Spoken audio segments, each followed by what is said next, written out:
This video has been funded in part by the Guild via Patreon. Check out the links in the description or at the end of this video for more details.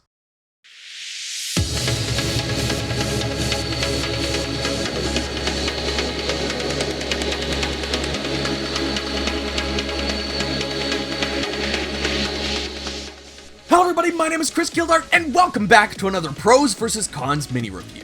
I have noticed over the last couple of years an increase of hack and slash and beat 'em up games. Now, I'm not complaining about that fact, but a couple have eluded me, one of those being Dusk Diver. I saw it multiple times, whether it was on digital sales or on store shelves. Though the original released the day before my birthday on October 23rd, 2019, I didn't pick it up right away. I eventually picked it up on PS4 and on PC last year, but it wasn't until recently that I actually played through it. In the span of 2 days. In fact, the reason I binge played this game was because Dusk Diver was going to get a sequel. Now, Dusk Diver 2 originally released on PC on February 24th, 2022, but would release for Switch, PS4, and 5 on August 30th thanks to Idea Factory, so a big special thanks to them for providing a review code. I powered through the first game on PS4 in about a total of maybe 10 hours. The combat was very fun and the story was fairly straightforward. I actually only need to put in maybe another 15 to 20 hours to likely pop the platinum trophy for this game. To say that I enjoyed the first game would definitely be hitting the nail on the head. One thing I'm hoping for going into this game is an evolution of what we got with the first game. The combat was relatively repetitive considering we only get to play as one character and combos were pretty limited. Though that didn't stop me from enjoying my time with the first game, there was still quite a bit for me to do and the combat in general was still pretty good. I am planning to go for the platinum trophy at some time, so I can't say that I disliked the first game at all. But besides seeing a couple of screenshots, I've stayed away from any information about the sequel, so I have no sweet clue what I'm getting into. So with all that being said, I know you're all asking, how is Dusk Diver 2? Well, before we go too far, don't forget to give this video a like, comment with your thoughts below, and of course subscribe if you haven't already. Alright, it's time to find out what's in store for us. Ready, set, Pros. Okay, starting things off, I have to say how good this game looks. Like seriously, the first game definitely felt like it had a lower budget overall. Not that a low budget indicates a low quality, but it usually means less resources to use. The first Dusk Diver looked alright. It had this weird draw distance thing where it would render NPCs as solid colors until you got within a certain distance from them. Dusk Diver 2 still does that, but the draw distance is much better. The city looks more vibrant, and this is obviously helped by this game being released on PS5, but even the PS4 version looks better than the first game. Like, I'm pretty familiar with Shimending thanks to how often I had to run around it to find side quests and Dragon Vein stones. So running around in this new graphics engine is really cool. Something else I have to mention here is that the game not only looks good graphically, but every part that's been reused from the first game has been given one hell of a facelift. In the first game, there are two areas you'll be spending the bulk of your time in: the marketplace of Shimending and the upside down equivalent of Yoshanding. These both make a reappearance along with some of the enemy types, which all look way better now. On top of that, all of the main characters have been slightly aged up and given new outfits, but they all still look instantly recognizable. Plus, when we have our usual conversations that we experience in these JRPG style games, we get some pretty great character portraits. The last thing I'll mention with the looks is how many actual cutscenes we get. In the first game, there were a few here and there, but they were a rare sight. The opening scene of Dusk Diver 2 has way more cinematography than all of the cutscenes of the first game combined. Combat has been given a pretty decent facelift as well. First of all, you can play as different characters, something that really hindered the first game from being a good bingeable game.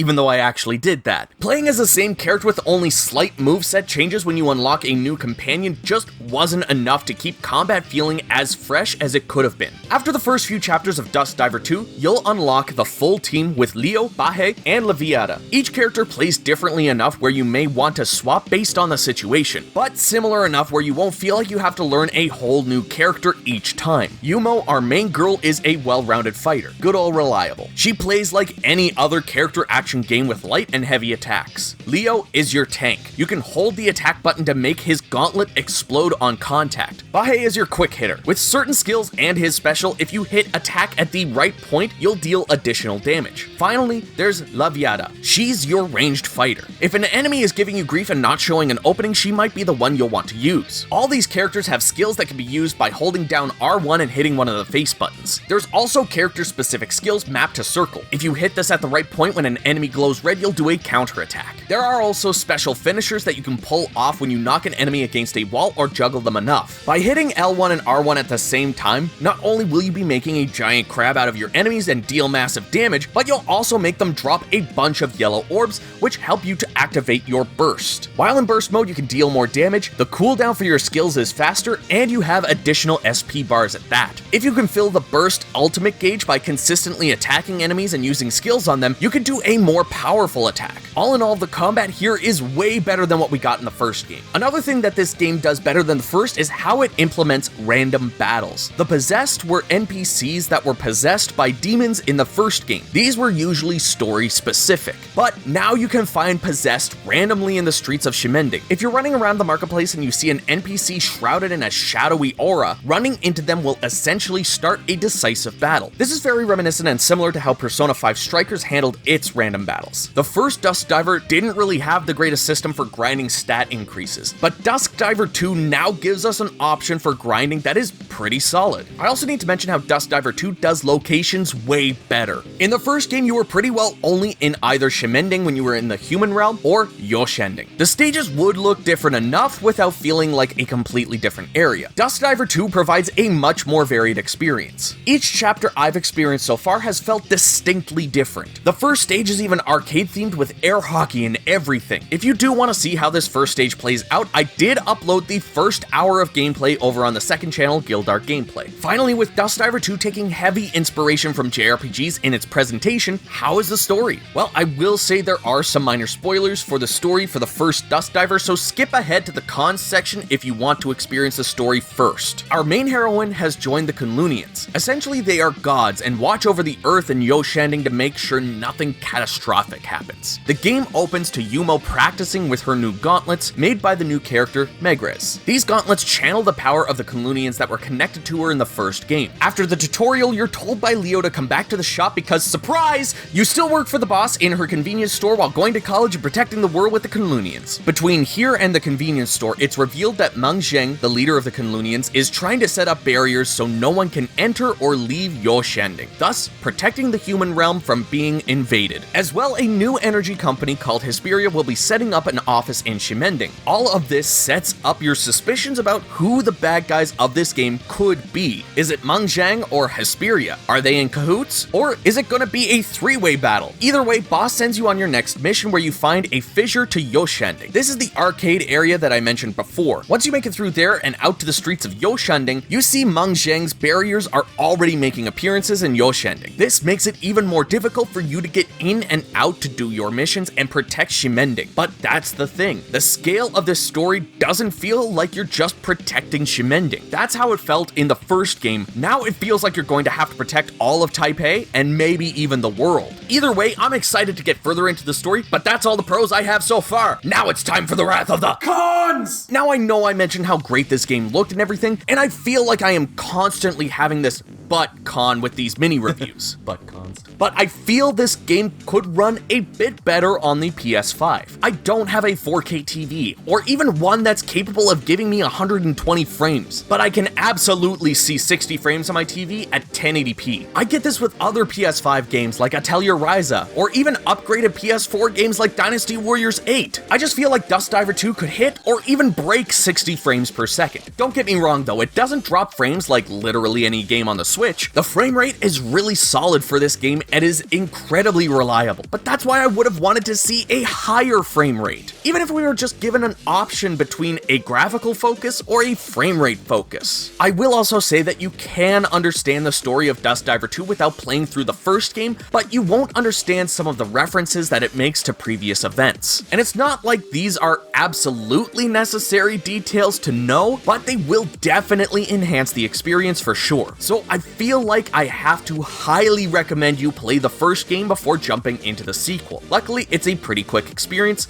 maybe just don't binge it in 2 days like I did. There are some specific details that are good to know, and I won't spoil them for you here. If you don't have any interest in playing the first game and want to jump right into the sequel, the game does provide some brief summaries of what happened in the first game through the gallery, but I definitely think it's a much better experience to play through the first game yourself. I just wish that a lot of the major plot points of this game weren't as heavily connected to the main plot of the first game. That way this would be much better for newcomers. Luckily, the first game is pretty decent, so this con is just due to the fact that you have to play another decent beat-em-up experience before jumping into this one. Speaking of beat-em-up experience, even though the combat system was upgraded from the first game, it was kinda like 5 steps forward and 1 step back. You see, the combos of light and heavy attacks are similar to what many of us know from the Musou series. You hit square over and over again for a normal attack combo, and you can finish it with a strong attack by hitting triangle. That strong attack will have different animations and sometimes be more useful in certain situations. With Dusk Diver 2, we no longer have that sort of combo system. Instead, your heavy attack that finishes your combo will always be the same. Now, you can upgrade your moveset to allow for an expanded heavy attack. Sometimes this is like holding down triangle with Yumo to do an additional kick, or with Leo where you have to pause for a moment before hitting triangle at a certain part of your combo. Now, some of you may be thinking, where did the other heavy attacks from the first game go? Well, some of these attacks have been converted into the skills that you use by holding R1. I don't think this is a super bad idea, but it definitely makes the basic combat feel a little bit more basic. I will say that I'm about 4 chapters into this game as of the writing of this script, and I've noticed a big lack of collectibles and side quests compared to the first game. Now, that being said, most of the collectibles and side quests of the first game were pretty insignificant. One of the big collectibles of the first game was the Dragon Vein shards. These were hidden around both Shimending and Yoshending, but could also be obtained by completing a stage with an S ranking. Then there was concept art and costumes that were either obtained through a gacha machine or through side quests. These side quests were just a lot of run to this part of Shimending and back, or it would be a possess that you need to take care of. The side quests of Dusk Diver 2 have a lot more meat to them, though some of them still do suffer from the run over here, fight these guys kind of problem. It's just that I would have liked to see more to do between story moments. Lastly, I feel like the playable character roster could have been made a little bit bigger. I did Google it, and you only really get Yumo, Leo, Bahe, Lavieta, and one other character. That's it. There's obviously some Kunlunians that could have been added as playable, like Bet, for instance. I know her weapon is very similar to Bahe, but she could have had a different moveset to him, and just give us more variety while we're playing through the game. I know he hasn't fought so far in my playthrough, but Lavieta's manager Ul could have also made for another playable character. Similar to Bet having similar moves to Bahe, I could see Ul dual-wielding pistols. I just want more variety. Maybe I'm spoiled with my hack and slash games having at least a dozen characters usually, but I can't help it. In the end, Dusk Diver 2 was way better than what I thought it would be. I didn't have any knowledge of what these 2 games would be like. Honestly, the main reason I powered through the first game so quickly was because I got the review code for the second game, and I didn't want to run the risk of jumping in and not understanding what's going on. Plus, I already owned the game, so it wasn't like I had to spend more money. It was already installed on my console. Though I will say I don't think it's 100% required to play through the first game to enjoy the story. I would highly recommend it to get the best experience out of it all. But the real draw for me from this game was the beat-em-up gameplay, and I have to admit that this game delivered on that experience and gave me some characters I actually want to root for and see where the story takes them. And that's why Dusk Diver 2 gets a thumbs up. The evolution of the combat with this game made it that much better, but then you bundle that with the upgraded graphics and a solid story. I mentioned that the game didn't look like it was taking full advantage of the PS5's capabilities, but a game doesn't have to in order to be a good game. How many of us have played 3 Hopes knowing that the Switch is going to drop frames like it's lost and using them for breadcrumbs? Most of us enjoyed that game, and Dusk Diver 2 at least has a solid frame rate, even if it's not the best the console can output. The big thing is that the story and gameplay is fun. That's what I always base the biggest aspect of my ratings on. Did I have a good time? I absolutely did, and that's why I highly recommend you grab both Dusk Diver 1 and 2.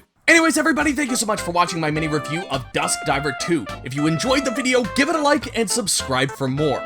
Also, should I review the first game? Let me know in the comments below, and if you'd like to help support this channel and what I do here, you can join the guild just like these awesome people that you're seeing on screen right now. You can join them at the end of every single video for just $1 a month over on Patreon, or you can donate as a one-time fashion over on Ko-fi. There are other rewards and other tiers as well, so check out the links that you see on screen, and I will see you all down in the comments.